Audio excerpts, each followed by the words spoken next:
और 18 तारीख को ओथ सेरेमनी होगा। ये निश्चित तौर पे होने जा रहा है। भी सरकार बना रहे थे, विधानसभा में भी सरकार बना रहे हैं, बड़बोले पिता के बड़बोले पुत्र हैं। खुद राघोपुर से भी तेजस्वी जी चुनाव हार रहे हैं। 48 घंटे का समय इंतजार कर ले और मुझे लगता है कि उनकी बेचैनी बढ़ गई है जब तक पूरे भारतवर्ष के पत्रकारों ने एक समीक्षा दिया है, बहुमत एनडीए के पक्ष में है। देखिए, बिहार में बदलाव के लिए जनता ने वोट दिया है और बिहार में बदलाव होने जा रहा है। एक शब्द होता है डेल्यूजन, मतलब मानसिक असमंजसता। जब ये हो जाती है तो आदमी 99 सीट में जीत जाता है। बिहार में आखिरी फेज की वोटिंग के बाद आए एग्जिट पोल ने सियासी सरगर्मियां बढ़ा दी हैं। वैसे तो बीते दिन के साथ मौसम का पारा गिरता जा रहा है, लेकिन बिहार में सियासी पारा एकदम हाई है। बिहार विधानसभा चुनाव के मतदान के बाद आए सभी एग्जिट पोल का लबोलुआब तो यही कह रहा है कि बिहार में फिर से एनडीए की सरकार बनती दिख रही है। लेकिन तेजस्वी यादव ने इन सभी दावों को दरकिनार कर महागठबंधन की सरकार बनने की उम्मीद जताई है। यही नहीं, उन्होंने अपने शपथ ग्रहण की तारीख का भी ऐलान कर दिया है। पहले भी कहा था कि 14 तारीख को रिजल्ट होगा और 18 तारीख को ओथ सेरेमनी होगा। ये निश्चित तौर पे होने जा रहा है। जो फीडबैक हम लोगों को मिल रहे हैं, भाजपा और एनडीए के पसीने छूट रहे हैं। लोग बेचैन हैं, बौखलाहट में हैं, जिस हिसाब से मतदान है। अब इसे भविष्यवाणी कहें, अति आत्मविश्वास कहें या फिर एग्जिट पोल की बौखलाहट, लेकिन तेजस्वी की माने तो वो सरकार बनाने जा रहे हैं। दरअसल मंगलवार से ही एग्जिट पोल के तमाम आंकड़े सुर्खियों में बने हुए हैं। एक बार पोल ऑफ पोल्स पर नजर डाल लेते हैं। बिहार के एग्जिट पोल में एनडीए को भारी बहुमत का अनुमान है। पोल ऑफ पोल्स में एनडीए को 147 सीटें मिलने का अनुमान है। पोल ऑफ पोल्स में महागठबंधन को 90 सीटें मिलने का अनुमान है। जाहिर है कि ये पोल महागठबंधन को तो रास नहीं आएगा, लेकिन बीजेपी इस पोल का बाहें फैलाकर स्वागत कर रही है। पूरा एनडीए का खेमा तेजस्वी के दावों पर भी हमला कर रहा है। नेता राजीव रंजन ने तो ये तक कह दिया कि तेजस्वी यादव खुद की सीट राघोपुर से भी हारने जा रहे हैं। देखिए, उनकी और उनके साथियों की हार पक्की है।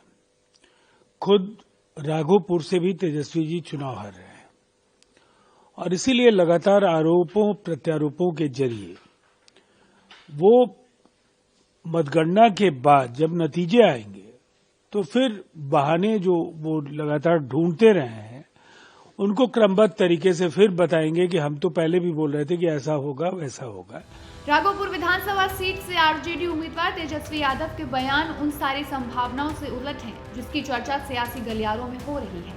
तेजस्वी के बयान के बाद बीजेपी के कई बड़े नेताओं ने तंज कसते हुए उन्हें कुछ घंटे का इंतजार करने की नसीहत दी है।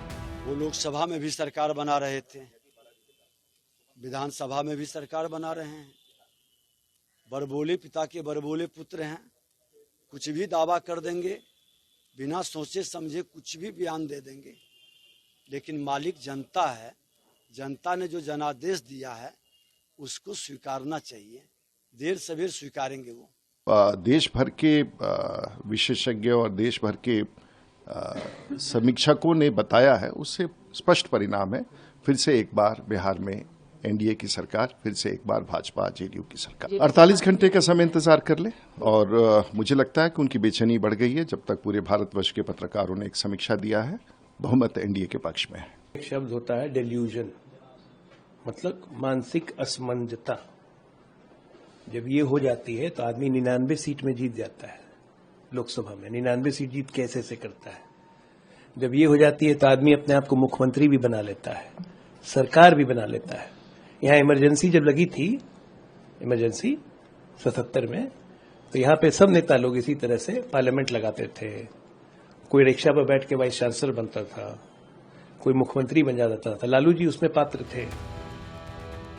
बिहार के नतीजे आने में अब महज कुछ घंटों की ही दूरी है, लेकिन माहौल अभी से बनने लगा है और सियासी बयानबाजी का असर यूपी तक दिखने लगा है। समाजवादी पार्टी के अध्यक्ष अखिलेश यादव ने भी बिहार विधानसभा चुनाव 2025 के एग्जिट पोल को सिरे से खारिज कर दिया है। देखिए, बिहार में बदलाव के लिए जनता ने वोट दिया है और बिहार में बदलाव होने जा रहा है। नई उम्र के तेजस्वी मुख्यमंत्री बनने जा रहे हैं।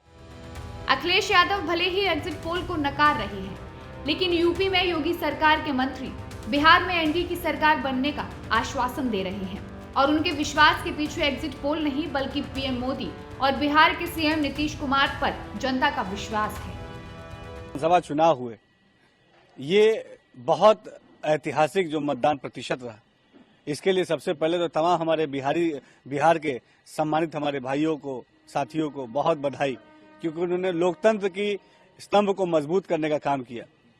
और जिस तरीके से वहां पे ग्राउंड पे मैं काफी दिनों मैं भी रहा और आम जनमानस से जो भावनाएं आम जनमानस की निकल के आई, वो साफ और स्पष्ट बताती है कि इस बार फिर से बिहार में ऐतिहासिक पूर्ण बहुमत के साथ एनडीए की सरकार बनेगी, मोदी जी और नीतीश जी के नेतृत्व वाली सरकार। रह गई चुनाव के परिणाम की बात, तो हम लोग तो पहले दिन से कह रहे हैं, वहां जाग के आए हैं, हम लोग काम करके आए हैं, किसी से कोई मुकाबला ही नहीं है। नीतीश जी की सरकार पर एक भी आरोप नहीं है और माननीय प्रधानमंत्री जी की जो नीतियां हैं, उनके जो कार्यक्रम है, उसकी जिस तरह से जनता में स्वीकार्यता है, उस आधार पर मजबूत सरकार हमारी बनने जा रही है। तमाम अटकलों और दावों के बीच बिहार चुनाव में वोटों की गिनती की घड़ी भी नजदीक आ रही है, यानी महज कुछ घंटों का इंतजार है और तमाम अटकलों, दावों और संभावनाओं पर से पर्दा उठ जाएगा। Bureau report, prime news.